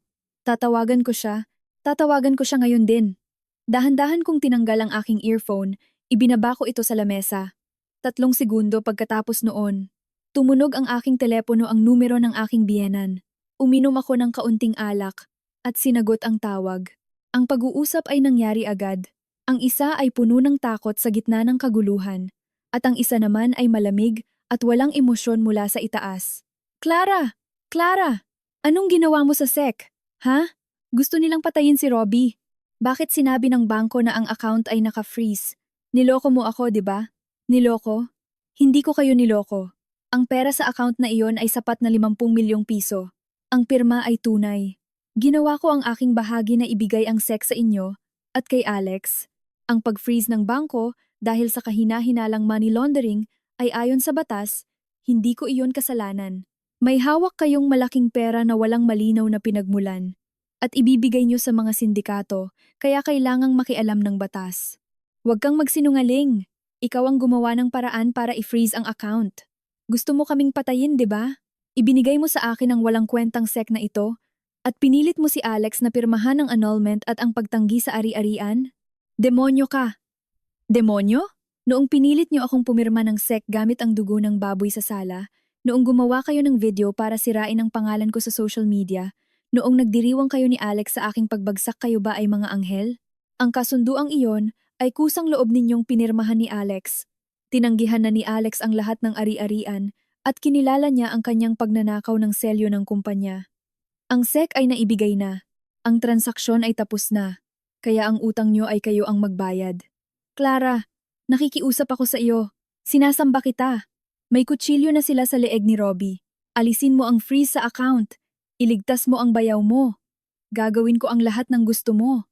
Maglalabas ako ng bagong video para ipaliwanag ang lahat. Luluhod ako sa harap mo. Iligtas mo lang ang anak ko. Huli na po, Mama. Ang aking kabaitan ay naubos niyo na sa nakalipas na 9 na taon. Kanina ring umaga ay ipinadala ko na ang lahat ng ebidensya ng qualified theft ni Alex sa National Bureau of Investigation, NBI. Lunes ng umaga ay hahanapin ng pulis si Alex at ang 50 milyong utang ni Robbie, gamitin niyo ang sarili niyong matandang katawan para harapin ang mga kutsilyo ng mga sindikato. Sana ay maging masaya ang pagdiriwang niyo ngayong gabi. Pinindot ko ang end call, hindi ko na binigyan ng pagkakataon si Doña Teresa na magmakaawa o sumumpa pa. Ang tunog ng pagtatapos ng tawag ay narinig. Tumayo ako, kinuha ang aking bag, at malamig na lumabas ng silid. Habang dumadaan ako sa pasilyo ng restaurant, narinig ko ang iyak at ang pakiusap mula sa kanilang silid. Ang mga kamag-anak na kanina lang ay sumasamba sa kanila, ngayon ay nagtatakbuhan palabas ng pinto para magligtas ng sarili. Walang kahit isang tao ang nanatili para protektahan ang mayabang kong biyenan. Ang kabayaran sa kataksilan ay palaging napakamahal at ngayong gabi, ang pamilya Reyes ay nagbayad pa lamang ng unang interes. Ang langit ng Lunes ng umaga ay napakaliwanag. Ang sinag ng araw ng taglagas sa Maynila ay dumariretso sa salamin ng aming opisina, nagbibigay ng maliwanag na liwanag sa aking lamesa. Laban sa kaguluhan sa social media noong katatuban ng linggo, ang hangin sa RG Imports ngayong umaga ay napakataahimik. Ngunit ito ay katahimikan bago ang pagdating ng isang malakas na bagyo. 9:00 ng umaga, nang lumitaw si Alex sa lobby ng kumpanya. Ang kanyang pagdating ay nagpatigil sa lahat ng empleyado. Hindi sila nagulat dahil sa pagdating ng Vice President na katatanggal pa lamang, kundi dahil sa kanyang thrashed na hitsura. Pagkatapos ng gabing impyerno sa restaurant, kung saan si Robbie ay binugbog ng matindi at si Doña Teresa ay nahimatay, si Alex ay mukhang isang multo. Gulo-gulo ang damit, may mga balbas, at ang mga mata ay namumula sa takot at kawalan ng pag-asa. Tumakbo si Alex sa security. Tinutulak ang mga guwardiya. Sumisigaw na gusto akong makita. Hindi niya alam na sinabihan ko na ang security na papasukin siya sa pinakamataas na palapag dahil may mga espesyal na bisita na naghihintay sa kanya sa aking opisina. Nang sipain ni Alex ang pinto ng aking opisina, lumapit siya na parang isang hayop na wala nang matatakbuhan. Clara! Niloko mo ako. Niloko mo ang buong pamilya ko. Ibinigay mo sa amin ang walang kwentang sek at kinuha mo ang lahat ng ari-arian ko. Ngayong araw ay papatayin kita. Sumigaw siya. Balak niyang kunin ang isang kristal na ashtray sa aking lamesa, ngunit bago pa man niya ito makuha, ang kanyang kamay ay hinawakan ng napakahigpit ng isang malakas na kamay. Mula sa sofa sa sulok ng silid, 3 lalaking nakauniporme ng pulisya ang tumayo. Si Captain Mendoza, ang pinuno ng investigation team ng pulisya, ay lumapit. Ang kanyang tingin ay matalas habang nakatingin kay Alex. Sir Alejandro Reyes, hinihiling ko na maging kalmado kayo. Kami ay mga awtoridad at narito kami dahil sa reklamo ng qualified theft na isinampa ni Ma'am Clara Santos ang kinatawan ng batas ng RG Imports. Ang mukha ni Alex ay agad na nagbago mula sa galit patungo sa matinding takot. Umatras siya, nagsasalita ng nanginginig. Mamali po kayo. Ako ang Vice President ng kumpanyang ito. Asawa ko siya. Personal na away lang ito ng pamilya at paghahati ng ari-arian sa annulment. Walang krimen dito. Naupo ako ng maayos sa aking upuan. Pinagkrus ko ang aking mga kamay sa ibabaw ng lamesa. Ngumingiti ng mapait. Vice President? Natanggal ka na sa trabaho noong Biyernes pa, Alex. At ang reklamong ito ay hindi lang simpleng pagnanakaw ng selyo para sa utang sa sugal ng kapatid mo. Kung iyon lang, maaari pa nating pag-usapan sa sibil na paraan. Ngunit ang kasakiman mo ay higit pa sa iniisip ko. Tumingin si Alex sa akin. Ang kanyang mukha ay nanginginig. Anong sinasabi mo? Anong ginawa ko? Itinulak ko ang ilang papel na may pulang selyo sa mga pulis. Captain Mendoza, ito ang ulat na nakuha ng aking IT security team at ng aking assistant na si Anton sa nakalipas na 48 oras. Habang ako ay nasa Europa, hindi lang selyo ang nakuha ni Alex. Ginamit niya ang kanyang mataas na access sa system para i-download ang lahat ng database ng ating mga mahahalagang kliyente. At higit sa lahat, ang mga detalyadong presyo ng bid ng RG Imports para sa isang malaking proyekto na nagkakahalaga ng milyon-milyong dolyar. Huminto ako, tumingin ng diretso sa mga mata ni Alex, bawat salita ay parang pako sa kanyang kabaong. Akala mo ba ay hindi ko malalaman? Ibinenta mo ang lahat ng mahahalagang dokumentong iyon sa Vanguard Trading, ang pinakamalaking kalaban ng kumpanya natin sa merkado. Kumuha ka sa kanila ng 2 milyong piso na cash para ibayad sa utang ni Robbie, umaasa na mapapakalma mo ang mga loan shark tamtoy. At hihintayin ang pagbabalik ko para pilitin akong magbayad ng natitirang 50 milyon. Ibinenta mo ang kumpanyang itinayo ko sa loob ng 10 taon, sinaksak mo ang kumpanyang nagpapakain sa buong pamilya mo para lang iligtas ang isang sugarol. Ang kasong industrial espionage at qualified theft, kasama ang papel ng pag-amin sa paggamit ng selyo, na masaya mong pinirmahan noong Biyernes, ay sapat na para mabulok ka sa kulungan, aking mahal na asawa. Nang hina ang mga binti ni Alex, napaupo siya sa sahig, hawak ang kanyang ulo, nanginginig. Hindi niya inakala na ang kanyang posisyon bilang Vice President na ipinagmamayabang niya ay isa palang manipis na lubid. Nang putulin ko ang lubid na iyon, nahulog siya sa malalim na bangin nang walang kahit anong masasandalan. Sa loob ng 10 taong pamumuhay na nakadepende sa akin, wala siyang kakayahan sa pamamahala, walang pananaw, at lalong walang talino para malpasan ang security system na inihanda ko. Masyado siyang naniwala sa kanyang posisyon bilang asawa ng President, Clara. And, mali ako. Nagsimulang umiyak si Alex. Ang mga luha ng isang duwag ay dumaan sa kanyang maputlang mukha. Gusto ko lang iligtas si Mama at si Robbie. Wala na akong matakbuhan. Ang Vanguard Trading ang lumapit sa akin, tinukso nila ako. Nakikiusap ako sa iyo, iurong mo ang demanda. Mag-asawa tayo, di ba? Sinabi mo na pirmahan ko ang annulment. Pinirmahan ko. Sinabi mo na tanggihan ko ang ari-arian. Hindi ako humingi kahit isang piso. Bakit mo ako ipapasok sa kulungan? Kung makukulong ako, paano na si Mama? Tumayo ako, dumaan sa tabi ng aking lamesa, lumapit sa lalaking nakaluhod sa aking paanan. Yumuko ako, ang aking boses ay parang yelo. Noong ibinenta mo ang mga dokumento ng kumpanya ko, inisip mo ba kung paano ako mabubuhay? Noong nagtago ka sa kusina para panoorin ang ina mo, na naglalagay ng lubid para sa 50 milyong piso, inisip mo ba ang sumpa ng kasal natin? Huwag mo nang gamitin ang ina mo bilang dahilan. Ang pamilya nyo ay walang ibang mahal kundi ang sarili nyo.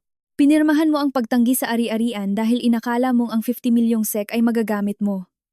Balak mo pang magtayo ng sariling kumpanya para sirain ako, di ba? Huwag ka nang umarte bilang biktima. Isa kang walang kwentang kataksilan, at ang batas ang magtuturo sa iyo ng leksyon na hindi ko naituro sa loob ng 9 na taon. Umatras ako at tumango kay Captain Mendoza. Ang tunog ng posas ay narinig sa dalawang kamay ni Alex. Habang kinakaladkad siya palabas, patuloy na sumisigaw si Alex sa aking pangalan, humihingi ng awa, ngunit ang tugon ko lamang ay ang aking malamig na tingin. Sumara ang pinto ng opisina. Ang aking duwag na asawa ay opisyal nang nawala sa aking buhay. Nagsisimula sa kanyang mahabang araw, sa loob ng kulungan, at sa habang buhay na kahihiyan. Ang unang bahagi ng sakit ay tuluyan nang natanggal. Ang hangin sa aking opisina ay biglang naging napakasariwa, ngunit alam kong hindi pa tapos ang laban. Sa labas, ang aking biyenan ay patuloy na lalaban sa kanyang kawalan ng pag-asa, at ang kanyang lupit ay tiyak na sasabog kapag wala na siyang natitira. Ang pagbagsak ng pamilya Reyes ay nangyari ng napakabilis at napakatindi na nagpapanginig sa mga nakakakita rito. Ngunit para sa akin, ito ay kabayaran lamang ng karma. Kung sino ang nagtanim ng kasakiman, ay mag-aani ng matinding bagyo. Pagkatapos ng gabing madugo sa restauran, si Hugo Sugat at ang kanyang mga tauhan ay wala nang natitirang pasensya. Ang walang kwentang SEK ay ang huling patak ng tubig na nagpaapaw sa kanilang galit. Noong Lunes ng umaga, habang si Alex ay pinoposasan sa aking opisina, sa kanilang lumang bahay sa probinsya, isang malakas na gulo ang nangyayari. Ang bahay na iyon ay ako mismo ang nagbigay ng 5 milyong piso para ipatayo 3 taon na ang nakalipas dahil sa pakiusap ni Alex at ni Doña Teresa para ipagmalaki sa kanilang mga kamag-anak. Ngayon, ito ay naging target ng galit ng mga loan shark. Ang mga tauhan ni Hugo ay dumating gamit ang 3 pickup truck. Hindi na sila nagtago. Dinala nila ang mga lata ng pulang pintura, dumi, at langis, at ibinalibag sa pintong gawa sa nara at sa puting dingding ng bahay. Isinulat nila sa dingding ang mga salitang, "Rob Bires manloloko, bayaran mo ang 50 milyon." Hindi pa sila nakontento. Binasag nila ang lahat ng salamin, pumasok sa loob, at sinira ang lahat ng mamahaling gamit. Ang bahay ay naging napakatindi ng gulo, at ang mga kamag-anak na noong gabi ng linggo ay masayang kumakain ng lobster kasama si Doña Teresa. Ngayon ay nakatayo lang sa tabi at nanonood ng may takot. Walang kahit isang tao ang naglakas loob na tumulong. Walang kahit isang salita ng pagtatanggol. At nang umalis ang mga kriminal, ang mga kamag-anak na nagpahiram ng pera kay Doña Teresa ay agad na nagbago ng ugali. Tinatawagan nila si Doña Teresa, sumisigaw at humihingi ng kanilang pera, nagbabantang isusumbong sa barangay. Ang tinatawag na pagmamahal at pamilya, na palaging ipinangangaral ng aking biyenan, ngayon ay naging kutsilyo na sumasaksak sa kanya pabalik. Nang mawala ang pera mula sa akin, ang pamilya Reyes ay naging parang isang patay na katawan na mabaho at tinanggihan ng lipunan.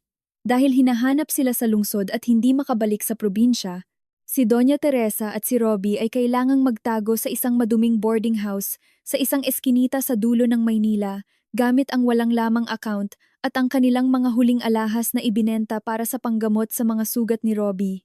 Pagkatapos ng bugbog ng mga tauhan ni Hugo, ayon sa ulat ng private investigator na kinuha ni Anton para bantayan sila, ang buhay ng aking biyenan sa ngayon ay hindi iba sa impyerno. Ang kwarto ay may sukat na 15 metro kuwadrado lamang, may bubong na yero, napakainit sa tanghali. Ang amoy ng dumi mula sa kanal sa harap ng pinto ay napakabaho. Walang aircon, walang malambot na higaan, at walang masasarap na pagkain. Si Doña Teresa, ang babaeng dati ay palaging may dalang mamahaling bag patungo sa spa bawat linggo, Ngayon ay kumakain na lamang ng instant noodles, suot ang maruming duster, hindi natutulog sa gabi para pumatay ng mga lamok at makinig sa masakit na sigaw ng kanyang sugarol na anak. Ngunit ang kahirapang iyon ay hindi nagbigay ng pagsisisi sa kanyang madilim na puso. Kapag ang tao ay nasanay ng maging linta, kapag nawala ang kanilang makukuhaan, hindi sila nag-iisip kung paano mabubuhay sa sarili, kundi nagdadala lamang ng matinding galit sa taong nagtapon sa kanila. Hindi niya sinisisi si Robbie sa sugal. Hindi niya sinisisi si Alex sa pagnanakaw ng dokumento. Ibinuhos niya ang lahat ng kanyang galit sa akin. Sa kanyang simpleng isip, ako ang may kasalanan sa lahat. Ako ang demonyo na sumira sa pamilya niya, nagpasok sa kulungan sa kanyang panganay na anak, at nagpabili sa kanyang bunsong anak sa mga kriminal. Nakalimutan niya na ang kanilang sariling kasakiman at kababaan ang naghukay ng sarili nilang libingan. Pagkaraan ng ilang araw, may ibinigay na ulat ang investigator na nagpaalarma sa akin. Nagsisimula nang mawala sa sarili si Doña Teresa at may balak ng pumatay. Pumunta siya sa isang palengke malapit sa boarding house, palihim na bumili ng isang matalim na kutsilyo, ang uri ng kutsilyo na ginagamit sa pagkatay ng baboy. Itinatago niya ito sa kanyang lumang bag, sumusumpa araw at gabi sa pangalan ko, si Clara Santos. Hindi na niya magamit ang social media para sirain ang pangalan ko dahil ang balita tungkol sa qualified theft ni Alex ay nailabas na sa mga pahayagan na nagpabago sa ugali ng publiko at nagsimula ng sumumpa sa kanilang pamilya. Hindi na rin niya magamit ang huwad na pagpapakamatay para takutin ako tulad ng gabi sa mansyon. Kapag ang aso ay wala ng matakbuhan, kakagat ito. Nang mawala ang lahat ng dignidad at ari-arian, nagpasya si Doña Teresa na gamitin ang pinakamababang paraan ng isang kriminal. Ang mamatay kasama ko. Gusto niyang dumanak ang aking dugo para sa pagbagsak ng pamilya Reyes. Alam ko ang kanyang plano, ngunit hindi ako natakot at hindi ko rin hiningi sa pulisya na makialam agad. Pagod na ako sa pag-aalala at pagharap sa kanila. Kailangan ko ng isang huling paglutas, isang huling laban para tuluyang sirain ang kanyang lakas, para permanenteng isara ang madilim na pintong ito. Sinabihan ko si Anton na luwagan ang security sa basement parking ng kumpanya para bigyan siya ng pagkakataon na makapasok. Ako mismo ang haharap sa kanya. Walang kompromiso, walang pag-iwas. Isang huling paglilinis kung saan ang dignidad ng isang babaeng hinamak ay tatayo at lalaban. Dumating ang gabi, tumingin ako sa aking refleksyon sa salamin ng opisina. Ang tingin ko ay matalas tulad ng kutsilyo. Aking biyenan, kung dugo ang gusto mo, ipatitikim ko sa iyo ang lalim ng bangin. 10:00 ng gabi, ang aming office building ay tahimik na. Umalis na ang karamihan sa mga empleyado, may ilang ilaw na lamang ang natitira sa mga opisina ng mga nag-o-overtime. Isinara ko ang aking laptop, hinilot ang aking sentido dahil sa pagod. Napakatahimik ng paligid na naririnig ko ang tibok ng aking puso. Sa mga nakalipas na araw, bagaman binigyan ko na sila ng malalakas na hampas, ang aking pag-iingat ay hindi nawala. Ang isang masamang hayop, kapag wala ng matakbuhan, ay mas mapanganib kaysa sa dati. Alam kong naghihintay si Doña Teresa sa labas, dala ang kanyang matinding galit dahil nawala ang lahat sa kanya. Bitbit ko ang aking mamahaling bag, dumariretso ako sa pribadong elevator para sa mga pinuno ng kumpanya. Ang numero sa elevator ay dahan-dahang bumaba sa basement 3 kung saan naroon ang aking sasakyan. Ang parking lot sa oras na ito ay napakatahimik, madilim at malamig. Ang ilaw ay kumukurap-kurap, nagbibigay ng nakakatakot na tunog. Ang hangin ay may amoy ng gasolina, amoy ng amag, at amoy na nanggagaling sa mga imburnal sa gilid ng dingding. Ang tunog ng aking takong ay umalingaw-ngaw sa semento. Mula sa malayo, ang aking itim na Porsche Panamera ay nakatayo sa ilalim ng malamig na ilaw.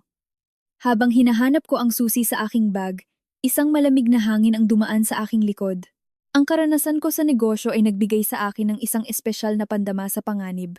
Mula sa likod ng isang malaking poste malapit sa aking sasakyan, isang maliit at maruming anino ang mabilis na tumakbo patungo sa akin. Ang aninong iyon ay walang iba, kundi si Doña Teresa. Laban sa kanyang dating hitsura, bilang isang mayamang biyenan, ngayon ay mukha siyang isang baliw na multo na humihingi ng ganti. Ang kanyang buhok ay gulo-gulo, ang kanyang mukha ay payat at maitim, ang kanyang mga mata ay namumula sa galit, sa kanyang kamay. Sa ilalim ng malamig na ilaw ng parking lot, ay may isang matalim na kutsilyo sa pagkatay ng baboy. Walang babala, Walang tunog. Tumakbo siya patungo sa akin. Ang kutsilyo ay nakaturo sa aking mukha, na may balak na sirain ang aking mukha. Ang bagay na sa tingin niya ay pinagmamayabang ko ng husto bilang manugang, ngunit nagkamali siya. Hindi ako isang mahinang babae na nakatayo lang at naghihintay na masaktan. Sa mga taon ko sa negosyo, nag-aral ako ng self-defense para protektahan ang aking sarili sa aking mga biyahe sa ibang bansa. Nang ang kutsilyo ay malapit na sa aking mukha, mabilis akong umiwas. Ang kutsilyo ay dumaan sa aking Amerikana. Napunit ito, ngunit hindi ako nasugatan. Gamit ang lakas ng aking pag-iwas, umentra ako at ginamit ang aking takong para sipain ng malakas ang kanyang tuhod. Narinig ang isang tunog ng pagkabali. Sumigaw si Doña Teresa sa sakit, nawalan ng balanse at napaluhod sa sahig. Ang kutsilyo ay naitapon sa malayo, umalingaw-ngaw sa semento. Hindi ko siya binigyan ng pagkakataon na kumilos muli. Lumapit ako, hinawakan ang kanyang gulo-gulo na buhok gamit ang isang kamay, at ang kabilang kamay ko ay nagbigay ng isang napakalakas na sampal sa kanyang mukha. Ang sampal na iyon ay may dalang lahat ng aking galit, pagod, at paghamak na itinago ko sa loob ng 9 na taon bilang manugang ng pamilya Reyes. Lumaon siya, dumanak ang dugo sa gilid ng kanyang bibig, ngunit dahil sa kanyang masamang ugali, ay sinubukan pa rin niyang saktan ako gamit ang kanyang mga kamay sa hangin. Hindi ko na siya kinaawaan pa. Hinawakan ko ang kanyang maruming duster. Kinaladkad ang masamang babaeng iyon patungo sa dingding, kung saan naroon ang isang bukas na imburnal na may napakabahong amoy. Ginamit ko ang aking buong lakas para idiin ang ulo ni Doña Teresa sa ibabaw ng bakal na takip ng imburnal. Ang kanyang mukha ay dumariretso sa basang semento. Ang maduming tubig mula sa imburnal ay tumama sa kanyang ilong at bibig. Sinubukan niyang lumaban, hawak ang aking kamay, ngunit walang nagawa. Ang aking dignidad at ang aking huling pasensya ay sumabog na ngayon. Ginawa akong isang malamig na hukom. Sa sandaling iyon, mula sa pinto ng hagdanan, isang lalaki ang mabilis na tumakbo patungo sa amin. Si Alex. Dahil nakalabas siya tamte para sa kanyang kaso, habang naghihintay ng desisyon ng korte, hinahanap niya ang kanyang ina sa lahat ng lugar at natuntun niya kami rito sa parking lot. Nang makita niyang ang ulo ng kanyang ina, ay idiniin ng kanyang asawa sa imburnal, natakot ng husto si Alex. Tumakbo siya patungo sa amin. Lumuhod sa maduming semento, at nagsimulang sumamba at magmakaawa sa akin. Ngunit hindi ko siya tiningnan kahit kaunti. Ang aking pansin ay nasa babaeng hawak ko sa aking kamay. Mama, mabaho ba ang amoy na ito? Ito ang amoy ng kababaan at ng walang katapusang kasakiman na ibinuga ninyo ng pamilya niyo sa loob ng 9 na taon. Balak mo ba akong patayin gamit ang kutsilyo? Akala mo ba ang matanda mong buhay ay katumbas ng aking imperyo? Isinusumpa kita. Isinusumpa kitang mamatay ng walang kahit ano. Ipinasok mo ang anak ko sa kulungan, hinayaan mo si Robbie na saktan ng mga sindikato. Kinuha mo ang lahat ng ari-arian ng pamilya ko. Demonyo ka, hindi ka tao. Demonyo? Tama. Kayo ang gumawa sa aking maging ganito. Akala nyo ba noong naglagay kayo ng lubid sa sala at gumamit ng dugo ng baboy ay napakatalino nyo na? Akala nyo ba dahil biyanan ko kayo, ay may karapatan kayong mang-api at sumipsip sa aking pondo para pakainin ang pamilya nyo? Sinasabi ko sa inyo, ang daan-daang milyong ari-arian ko ay walang kahit isang sentimo para sa mga taong walang utang na loob na tulad nyo. Niloko mo ako. Niloko mo ako sa sek na iyon. Sinira mo ang pamilya ko. Magiging multo ako. At susundan kita habang buhay. Lalamunin kita. Wala kang karapatan na maging multo para takutin ako.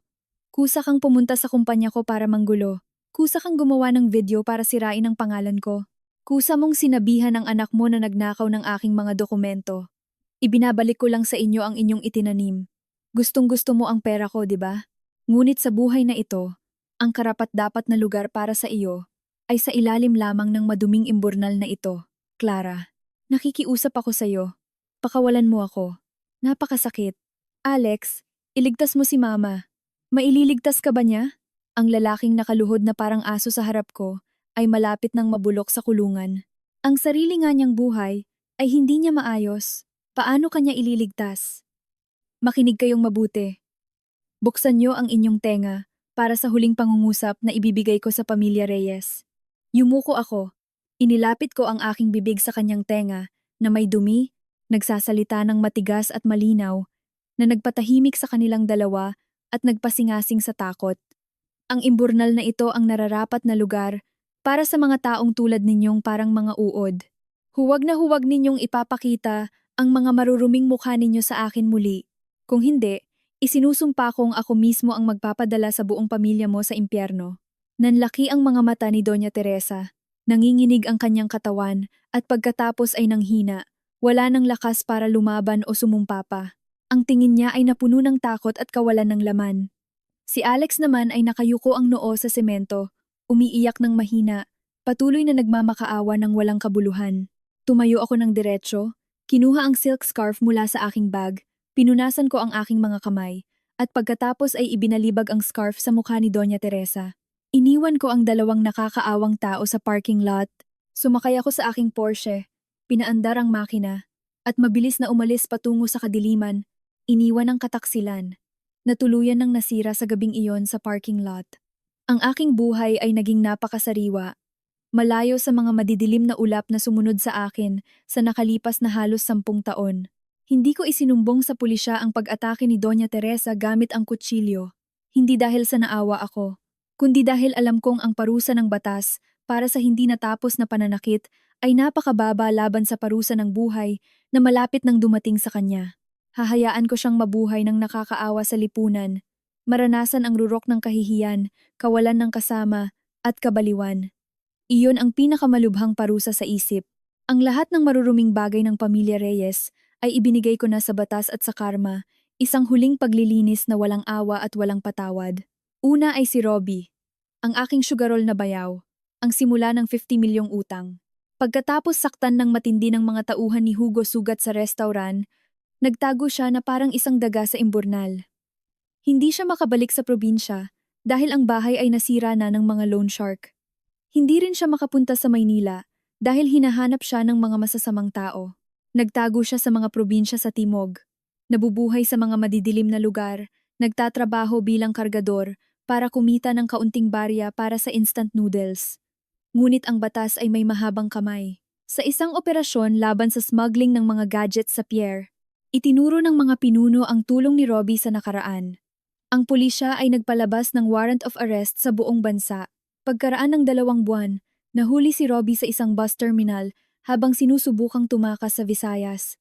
Siya ay pinusasan sa kanyang maruming hitsura. Ang mga mata ay walang buhay dahil sa takot at gutom. Sa kasong smuggling at iligal na sugal, ang parusa na 15 taong kulungan ay ang kapalit ng kanyang kasakiman at katamaran. Kasunod ay si Alex, ang aking dating asawa. Ang paglilitis sa kanya ay nangyari noong isang malamig na umaga ng taglamig. Ang langit ay kulay abo, tulad ng kanyang kinabukasan. Nandoon ako bilang biktima at kinatawan ng batas ng RG Imports. Nang dalhin si Alex sa korte, hapis na hapis siya na halos hindi ko na siya makilala.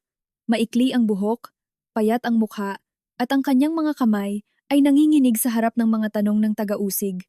Wala na ang kanyang kayabangan bilang Vice President at wala na rin ang kanyang galit. Nakatungo siya, patuloy na tumitingin sa akin na nasa unang linya. Humihingi ng awa at pakiusap na iurong ko ang demanda para makakuha siya ng probation. Ang kanyang abogado ay nagdahilan na ginawa niya iyon dahil sa pressure ng pamilya at para iligtas ang kanyang kapatid para humingi ng mas mababang parusa. Lumapit pa nga sila sa akin bago ang paglilitis. Lumuluhod para humingi ng pakiusap, sinasabing naging mag-asawa kami sa loob ng 9 na taon. Ngunit nakaupo ako roon na parang isang estatwa ng yelo. Tinanggihan ko ang anumang pakiusap para sa kanyang pagbaba ng parusa. Sinabi ko sa korte na ang kilos ni Alejandro Reyes ay hindi isang pagkakamali, kundi isang organisadong kataksilan. Ang pagbebenta niya ng mga dokumento ng kumpanya sa kalaban ay hindi lamang nagdulot ng milyon-milyong pinsala sa RG Imports, kundi isang saksak sa etika ng trabaho at sa tiwala, kaya kailangang maging mahigpit ang batas para maging halimbawa. Nang ihatol ng hukom si Alex ng 7 taong kulungan para sa kasong qualified theft at industrial espionage, nanghina ang kanyang mga binti. Ang kanyang iyak ay narinig sa buong korte. Tumingin siya sa akin sa huling pagkakataon bago ipasok sa sasakyan ng pulis, ngunit ang tugon ko lamang ay ang aking pagtalikod. Ang buhay ng isang oportunista na nabuhay sa kanyang asawa at nagtaksil ay opisyal nang natapos sa likod ng mga rehas ng kulungan. Ngunit ang pinaka nakakaawa at nakakatakot sa pagtatapos na ito ay si Doña Teresa. Pagkatapos kong idiin ang kanyang ulo sa imburnal, ang kanyang isip ay tuluyang nasira. Ang pagkawala ng kanyang pambayad, ang panggigipit ng mga sindikato, at ang pagkakakulong ng kanyang 2 anak ay higit sa kakayahan ng isang babaeng puno ng kasakiman at inggit. Inulat ng investigator ni Anton na siya ay tuluyang nabaliw. Ang kanyang kabaliwan ay hindi para takbuhan ang responsibilidad, kundi ang pinakamatinding parusa nang ang kanyang isip ay makulong sa kanyang sariling maling pangarap. Maraming empleyado ko ang nagsabi na kung minsan sa hapon, nakakakita sila ng isang matandang babae na may gulo-gulo ang buhok, marumi ang damit, na naglalakad sa paligid ng gusali ng RG Imports. Naghahanap siya sa mga basura sa tabi ng kalsada, kumukuha ng mga lumang papel. Kapag may dumaan, tumatakbo siya at ipinapakita ang isang punit-punit na papel sa kanilang harap, ngumingiti ng baliw, tumutulo ang laway sa kanyang baba, at nagsasalita ng mga walang kabuluhang bagay. Ito ang 50 milyong SEK ko. Ibinigay ng manugang ko sa akin. Bukas ay pupunta ako sa bangko para kunin ang pera. Mayaman na ako. Mayaman na ang pamilya Reyes. Huwag niyong kunin ang pera ko. Nabubuhay siya na parang isang multo sa gitna ng marangyang lungsod ng Maynila. Hawak ang pangarap ng 50 milyong piso na sumira sa kanyang isip. Ang mga kamag-anak sa probinsya ay walang kahit isang tao ang nag-asikaso o nagdala sa kanya sa mental hospital. Ang kababaan na itinanim niya ay nakuha niya ng buo. Bawat linggo kapag nakakatanggap ako ng ulat tungkol sa kanyang kalagayan, wala akong nararamdamang awa. Hindi ako masaya, ngunit nararamdaman kong ito ang hustisya ng karma. Ang taong gumamit ng buhay at dugo para manghingi ng pera sa iba, sa huli ay kailangang mabuhay sa isang buhay na mas masahol pa sa kamatayan, nalunod sa malalim na bangin ng kanyang sariling kasakiman.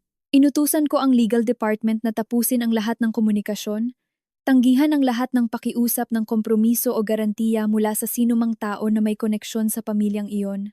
Ang mga kliyente, pagkatapos maunawaan ang katotohanan, kasama ang paglalabas ko ng mga malilinaw na dokumento ng kumpanya, ay mabilis na ibinalik ang kanilang tiwala. Ang 50 milyong kontrata mula sa Europa ay matagumpay na natapos. Ang shares ng RG Imports ay hindi lamang bumalik, kundi umabot pa sa pinakamataas na halaga sa kasaysayan nito. Ang lahat ng dumi ay nalinisan na. Ang mga sakit ng nakaraan ay ako mismo ang naglibing sa ilalim ng abo, handang sumalubong sa isang bagong langit na malawak at maliwanag. Hapon ng Biyernes, ang gintong liwanag ng paglubog ng araw ay nagbibigay ng magandang kulay sa bawat sulok ng Maynila. Nakatayo ako sa roof garden sa pinakamataas na palapag ng RG Imports Tower. Ang hangin ay malakas, pinapalipad ang aking buhok at ang aking silk dress. Sa ibaba, ang trapiko ay mabilis at maingay. Milyon-milyong tao ang nagmamadali para sa kanilang sariling buhay. Ang hangin dito sa itaas ay napakasariwa at tahimik, laban sa ingay sa ibaba. Sa aking kamay ngayon ay may isang piraso ng papel na may dalang lakas na magpabago sa natitirang bahagi ng aking buhay. Ang desisyon ng pagpapawalang bisa ng kasal, annulment, mula sa Regional Trial Court. Ang pulang selyo sa papel ay nagpapatunay sa katotohanan na si Clara Santos mula sa sandaling ito ay ganap ng malaya.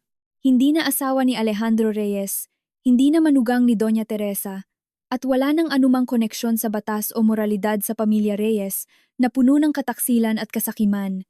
Dahan-dahan kong hinaplos ang mga salita sa papel. Ang aking bibig ay ngumiti sa gaan ng aking pakiramdam. Isang kapayapaan ang umapaw sa aking puso. Dumaan sa aking mga ugat, nililinis ang lahat ng sakit, kahihiyan, at mga sugat na dumanak ang dugo sa loob ng 9 na taon ng aking kabataan. Ang mga bagay na naging dahilan upang ang isang batang babae na may pangarap sa pamilya ay maging isang matatag at malamig na babae na kailangang gawin ang kanyang sarili na matalas na espada para protektahan ang sarili. Tinitingnan ang daan na aking dinaluyan mula sa gabi ng bagyo nang makita ko ang lubid sa sala patungo sa sek na may dugo ng baboy at ang mga video sa social media, naunawaan ko na dumaan ako sa isang masakit ngunit napakahalagang pagbabago. Ang lipunang ito, kasama ang mga lumang pananaw, ay palaging nagtuturo sa mga kababaihan na ang kaligayahan ay ang sakripisyo, ang pag-atras sa likod ng asawa, at ang pagtitiis para panatilihin ang pangalan ng pamilya. Tinuturuan nila kami kung paano magtiis, ngunit hindi nila itinuturo kung paano lumaban kapag itinuturing kaming kagamitan para kumuha ng pera.